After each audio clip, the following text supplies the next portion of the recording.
Bonjour, nous continuons sur cette histoire passionnante qui est l'histoire de notre espèce d'Homo sapiens.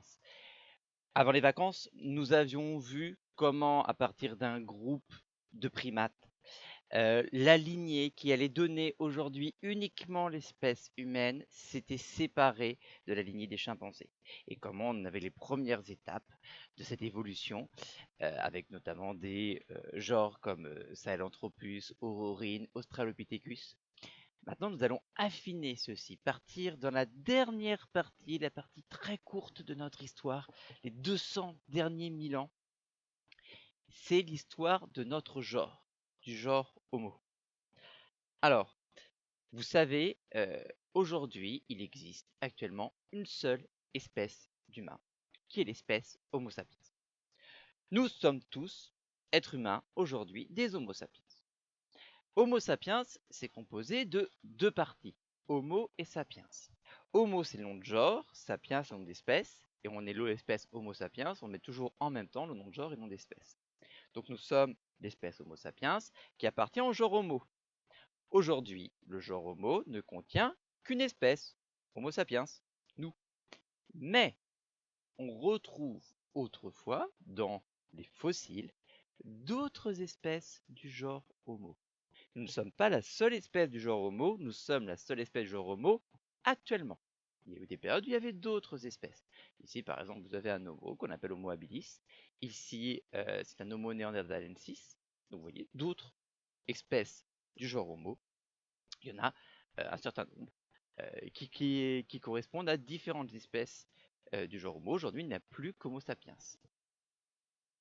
Attention, que ce soit bien clair, il y avait des moments où plusieurs espèces du genre Homo vivaient en même temps. C'est pas une espèce qui est remplacée par une autre, qui est remplacée par une autre, etc. Non, c'est beaucoup plus complexe que ça. J'avais insisté la dernière fois, mais c'est vrai également dans le genre Homo, j'insiste. L'évolution est quelque chose de complexe, on va avoir des groupes en même temps et on ne sait pas exactement si telle espèce a pris son origine dans telle autre espèce ou pas. Ça ne se passe pas comme ça. C'est des populations, des groupes parmi des espèces, et on ne sait pas reconstituer actuellement les descendances directes de population en population. Par contre, on peut faire des liens de parenté de manière beaucoup plus précise, avec de la phylogénie. Ça, j'en ai déjà parlé. Donc le genre Homo regroupe l'espèce humaine actuelle, Homo sapiens, et des espèces fossiles. Alors le genre Homo, c'est un genre qui est récent. Les plus vieux représentants du genre Homo ont même pas 400 000 ans. Donc ça fait très récent et encore, on n'est pas vraiment sûr que ça soit vraiment du genre Homo. Donc bon, c'est très récent comme genre. L'espèce Homo sapiens, elle est encore plus récente. Elle date de 200 000 ans. Si je regarde ici, je vois que les homos que nous avons sont ici, Homo habilis, Homo ergaster, datent d'autour de 2 millions d'années. Les homos, vous parlez à 400 000 ans, hein, c'est les premiers homos modernes, excusez-moi, j'ai oublié de préciser, ça c'est les hommes modernes qui sont là, sachant que nous, notre espèce, elle est là, elle a de 200 000 ans. Et le genre homo, lui, il a 2 millions d'années. C'était pas très clair dans ma phrase d'avant, je précise les choses. Donc, vous voyez que ici, à chaque fois que vous avez H point, c'est du genre homo. Donc vous avez un certain nombre d'espèces assez importantes qui sont présents, qui vont être présents à partir de 2 millions d'années environ. Et l'espèce humaine, elle, Homo sapiens, date de 200 000 ans. Vous allez avoir, par moment, plusieurs espèces d'Homo qui vivent en même temps, et même au début, des espèces d'Homo, Homo habilis, Homo rudolfensis, Homo ergaster, Homo erectus, qui vivent en même temps que d'autres genres de la lignée humaine, des Australopithecus, des Paranthropus. Donc vous allez avoir en même temps des homos et d'autres genres. Ce sont des animaux différents, des groupes différents, mais qui ont un lien commun. Ces, ces groupes différents, ces genres différents vivent non seulement à la même époque, mais ils vivent également au même endroit. Car les premiers homos que l'on trouve, Homo habilis, Homo rudolfensis, on les trouve en Afrique et uniquement en Afrique, et souvent dans les mêmes endroits d'Afrique de l'Est et d'Afrique du Sud que les Australopithecus et les Paranthropus. Alors aujourd'hui, si je prends une carte et que je regarde où je vais trouver Homo sapiens, je vais le trouver partout, sauf en Antarctique. Et sinon, je le trouve partout. Donc on a une espèce qui est répartie sur l'ensemble du globe. Mais, si je regarde dans le registre fossile, je m'aperçois que tous les plus vieux représentants du genre Homo viennent de la même endroit que les représentants de la famille des hominidés dont on avait parlé avant, d'Afrique. Afrique de l'Est, Afrique du Sud, mais on a également en Afrique centrale, au Tchad. Et il n'est pas impossible que ça soit allé plus loin, peut-être en Afrique du Nord, en Afrique de l'Ouest, dont on n'a pas encore trouvé des fossiles. Donc, c'est en Afrique, ou en Afrique, c'est un petit peu plus difficile à dire, mais on a commencé en Afrique. Notre histoire en tant que genre commence en Afrique. Et à ce moment-là, nous partageons les environnements avec les Australopithecus et les Paranthropus. Donc le genre Homo apparaît en Afrique, il y a environ 2 millions d'années. Il cohabite avec d'autres genres, les Australopithecus notamment. Dans ce genre Homo, on a vu qu'il y avait plusieurs espèces. J'ai parlé d'Homo habilis, d'Homo ergaster, d'Homo erectus, d'Homo heidelbergensis, etc., etc., etc. Celle qui va nous intéresser le plus, c'est la nôtre, Homo sapiens. À un moment, cette espèce apparaît, on la voit apparaître dans le registre fossile. On va la voir apparaître à partir de, dans des endroits où on trouvait avant les derniers représentants de cette espèce-là, Homo heidelbergensis. Et donc vous voyez, on a mis ici en rouge les plus vieux restes d'Homo heidelbergensis, qui sont presque des Homo sapiens au niveau du crâne à ce moment-là. Et on s'aperçoit donc que l'espèce humaine actuelle, Homo sapiens, est donc apparue en Afrique. Encore une fois, on ne sait pas où en Afrique. Vous voyez, ça va jusqu'au Maroc. Ici, c'est le plus vieux Homo sapiens trouvé. On ne sait pas si c'est vraiment un Homo sapiens ou encore un Homo heidelbergensis. C'est limite. Voilà. Mais vous voyez, ça peut être jusqu'au Maroc. Donc c'est quelque part en Afrique ou en Afrique. On ne sait pas. Mais notre espèce est apparue en Afrique. Au moment où elle est apparue en Afrique, vous voyez qu'il y avait d'autres genres, enfin d'autres espèces Homo.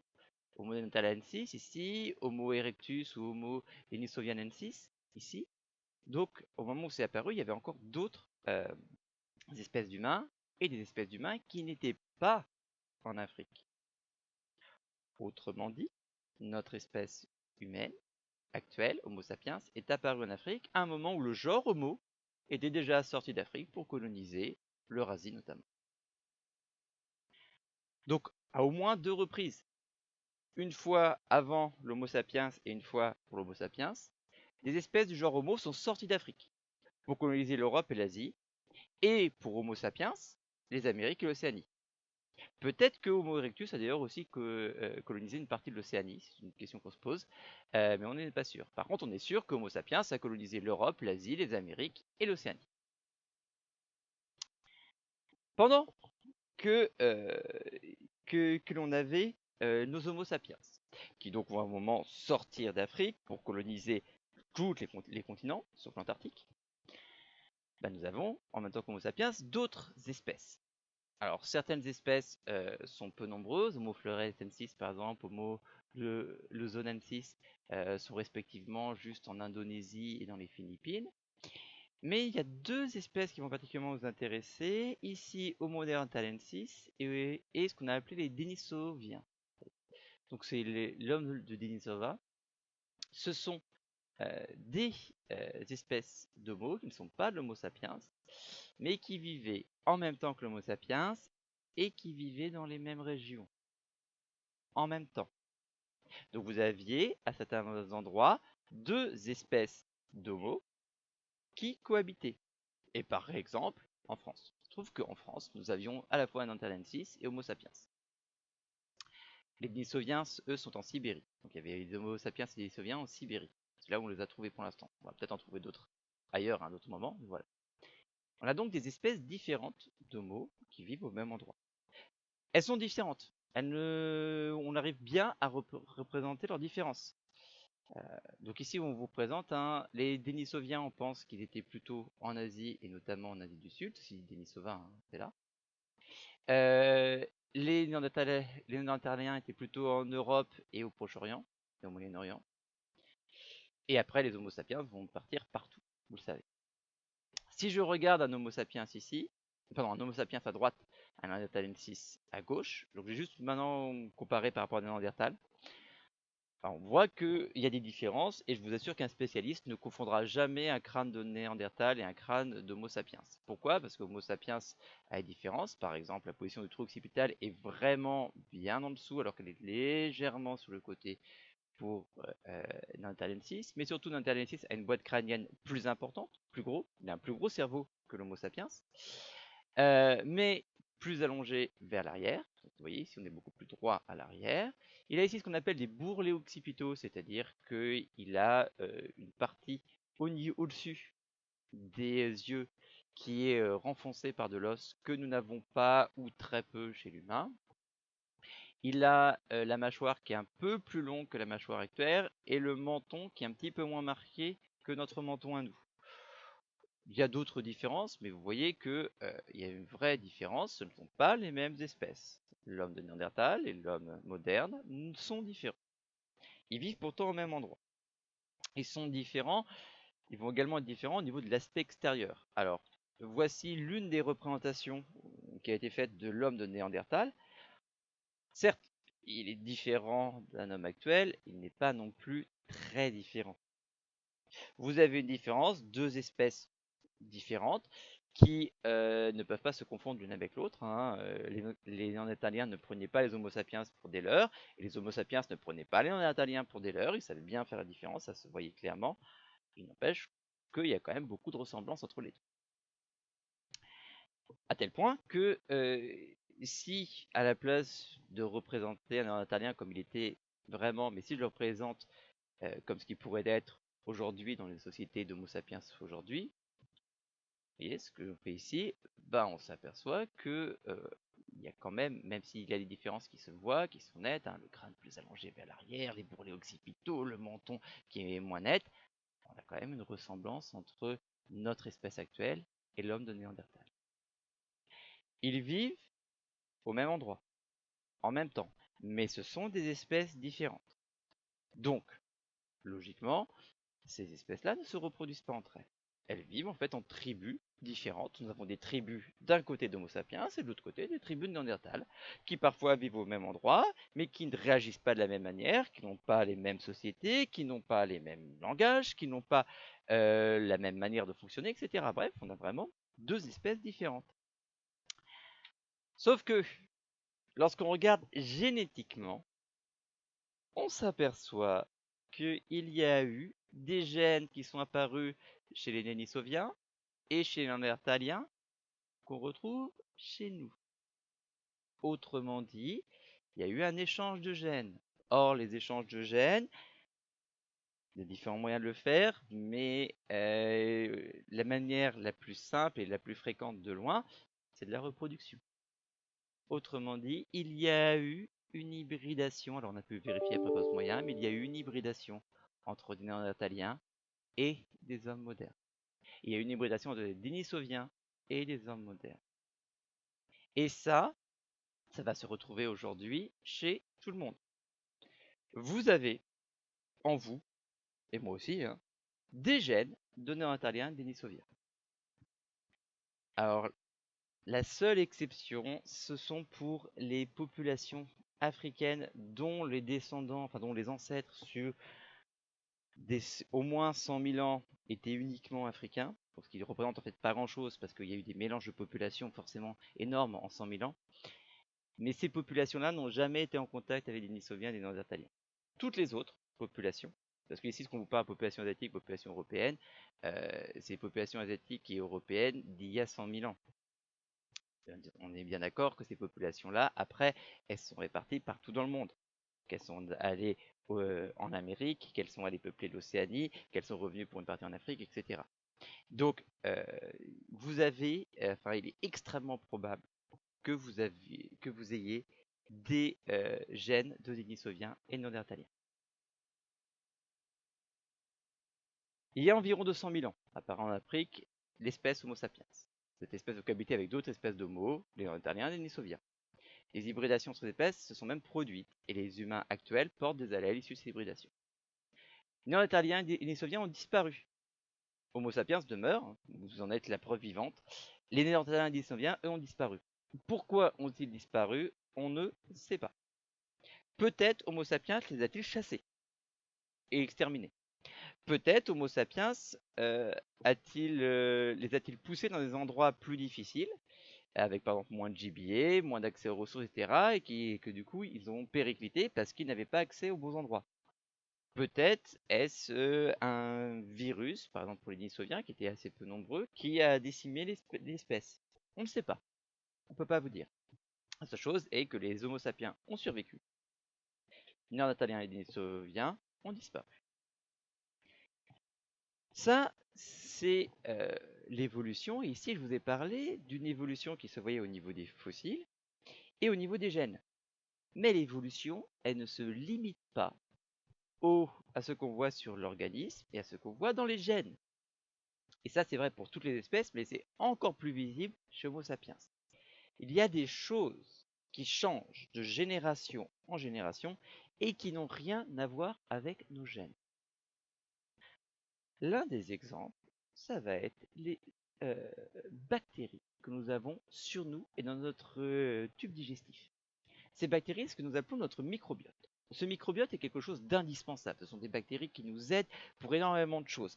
Notre digestion n'est possible que par des bactéries. D'ailleurs, si un bébé au départ de sa vie ne se nourrit que de lait, c'est parce qu'il n'a pas encore les bactéries dans son intestin qui lui permettent de digérer le reste. Et si nous enlevions toutes les bactéries, nous aurions beaucoup de mal à manger, on serait obligé de nous nourrir principalement de choses liquides facilement digérables, etc. Le temps que nos bactéries reviennent. Ces bactéries-là, elles ne sont pas transmises génétiquement. On les attrape par nos habitudes, et notamment par les habitudes alimentaires. Or, les habitudes alimentaires, nous les recevons de nos parents, qui eux-mêmes les ont reçues de leurs parents, etc., etc. Et aujourd'hui, par exemple, si je regarde le microbiote, donc les bactéries présentes dans l'intestin d'un Européen à Paris ou dans l'intestin d'un Japonais à Tokyo, je vais m'apercevoir que je n'ai pas les mêmes microbiotes parce qu'on ne mange pas de la même manière à Tokyo et à Paris. Par contre, si je regarde le microbiote de quelqu'un dont les parents étaient tokyoïtes, les grands-parents tokyoïtes, mais qui vit depuis sa petite enfance à Paris, je vais m'apercevoir qu'il va avoir le microbiote des autres Parisiens et pas le microbiote des tokyoïtes, et vice-versa. Donc, le microbiote, il ne se transmet pas génétiquement, il se transmet par les habitudes alimentaires, etc.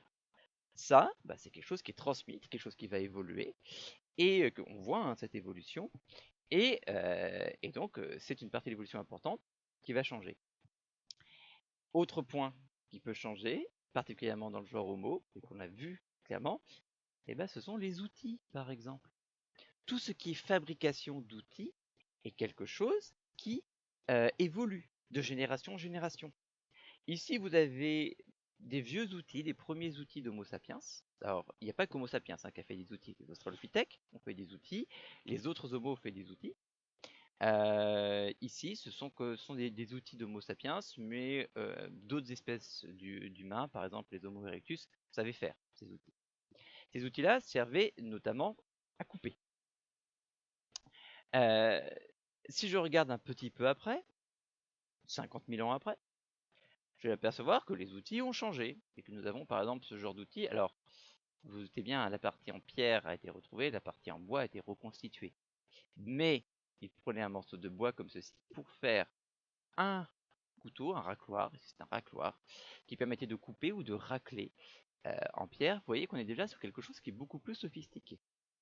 Si je regarde un petit peu plus tard, je vais avoir plus tard des outils pour couper qui ont été beaucoup plus sophistiqués. Ici, donc, on est il y a 3500 ans en Grèce. Il y a 3500 ans, on faisait de la forge, donc on prenait les pierres que l'on faisait fondre, on récupérait le liquide qui correspondait à du bronze, on mélangeait l'étain et le cuivre pour obtenir du bronze, et avec le bronze on formait dans des moules des épées, des lames que vous voyez. Donc, même principe, on a amélioré ça. Et ça va continuer encore. Aujourd'hui, nos couteaux modernes que nous avons, ça reste toujours le même principe. Nous avons gardé l'idée d'affiner la lame d'un objet solide formé à partir de pierre, que ce soit directement ou indirectement, pour former un couteau qui coupe. Autrement dit, il y a une évolution, clairement, que l'on voit, d'un outil. Et cette évolution, elle a été transmise. Il a fallu que la première personne qui a pensé à tailler une pierre pour avoir un outil montre cette technique à un descendant, qu'il a montré à un descendant, à quelqu'un amélioré, etc., jusqu'au moment où quelqu'un a pensé à faire fondre la pierre pour obtenir du fer, etc., enfin du cuivre, etc. Bref, nous avons toujours une évolution qui s'est produite, qui s'est passée de génération en génération. Cette évolution, elle n'est pas génétique. Nous n'avons pas un gène de la fabrication de couteaux. Mais il n'empêche que c'est quelque chose qui a été transmis. Toutes ces techniques-là, toutes les techniques que nous avons aujourd'hui, que nous utilisons, tout ce qu'on va appeler la culture, c'est quelque chose qui est transmis, qui est important dans l'évolution. Autre exemple de culture qui est transmise, l'habitat. Notre manière d'organiser des habitations, à partir d'un moment qu'on appelle le néolithique, les Homo sapiens vont penser à faire des habitations qui se regroupent en villages, qui s'organisent avec des habitations individuelles, puis des endroits communs, partagés, qui servent pour le passage, qui servent pour le transport, etc. Cette organisation-là, elle existe toujours aujourd'hui. Les villes, ici par exemple c'est la ville d'Abidjan, sont toujours organisées avec des parties d'habitation et des parties collectives qui servent au transport, etc. C'est quelque chose que nous avons acquis depuis le Paléolithique et que nous avons amélioré. Et au Paléolithique, on l'avait nous-mêmes récupéré de nos ancêtres beaucoup plus anciens, qui sont aussi descendants du chimpanzé. Les chimpanzés aussi ont des moyens d'organiser l'habitation qui ressemblent à ce qu'on fait aujourd'hui. C'est beaucoup plus simple. Mais nous avons évolué, les chimpanzés dans un sens, nous dans l'autre sens. Nous avons évolué jusqu'à former des villes. Les chimpanzés ont évolué de notre manière pour organiser leurs tribus. Mais il n'empêche, ça fait partie de l'évolution. Il n'y a pas que les techniques utilitaires qui vont aider à évoluer. Il y a aussi tout ce qu'on va appeler l'artisanat et l'art. Vous avez ici une représentation en Afrique, au néolithique. Et donc vous avez ici représenté des girafes, des antilopes, des zèbres, des lions, des gnous. Donc vous voyez dans une grotte en Afrique de l'art rupestre, l'art qui se fait sur les murs, ici les murs d'une grotte. Cet art rupestre, lui aussi, se transmet. Et il s'est transmis à un tel point qu'il est à la base de quelque chose que nous utilisons énormément, l'écriture et le langage. Ici, c'est un moyen d'écrire qui est utilisé principalement en Chine, donc l'écriture en sinogramme chinois. Cette écriture, ici, est héritée par évolution et transmission des premiers dessins que nous avons vus, de l'art que nous avons vu. Je pourrais prendre des tas d'exemples comme ceci. À chaque fois, ces éléments-là sont des éléments extrêmement importants qui sont transmis, mais ne sont pas transmis par les gènes. Ils sont transmis par la culture, par l'apprentissage des ancêtres aux descendants. Il n'empêche que ceci est quelque chose qui se transmet et on voit chez l'espèce humaine que ça a eu beaucoup d'importance. Alors, il ne faut pas vous tromper, la transmission de la culture, elle existe chez énormément d'espèces, en particulier des espèces de mammifères et d'oiseaux. Voilà. Les chants, par exemple, des oiseaux sont des choses qui sont apprises, qui se transmettent en général de père en fils chez les oiseaux. Il n'empêche que c'est de la culture, que ça se transmet et que c'est absolument pas génétique. En parallèle de l'évolution morphologique, l'espèce du genre Homo évolue culturellement. Ses caractères culturels, que ce soit les habitudes alimentaires, donc le microbiote qui va avec, les comportements appris comme le langage, la fabrication et l'utilisation d'outils, etc., sont transmis aux générations suivantes de manière épigénétique. Épigénétique, ça veut dire qu'il n'a pas de rapport avec les gènes. C'est pas génétique, c'est épigénétique. Ces caractères n'en sont pas moins des ressorts fondamentaux de l'histoire évolutive. Voilà qui conclut notre partie sur l'évolution humaine. Cette partie-là, vous ne l'aurez pas au bac blanc d'enseignement scientifique la semaine prochaine. On en reparlera plus tard. Il va nous rester un dernier point à voir après le bac blanc en enseignement scientifique qui va parler ce coup-ci de la manière dont on peut utiliser l'évolution pour comprendre les organismes actuels. On verra ça du coup dans 2 semaines. Je vous souhaite une bonne lecture, un bon week-end. Je vous souhaite du courage pour le bac blanc. Vous avez juste besoin de courage pour réviser. Vous verrez, ce n'est pas compliqué. Et je vous revois dans 2 semaines.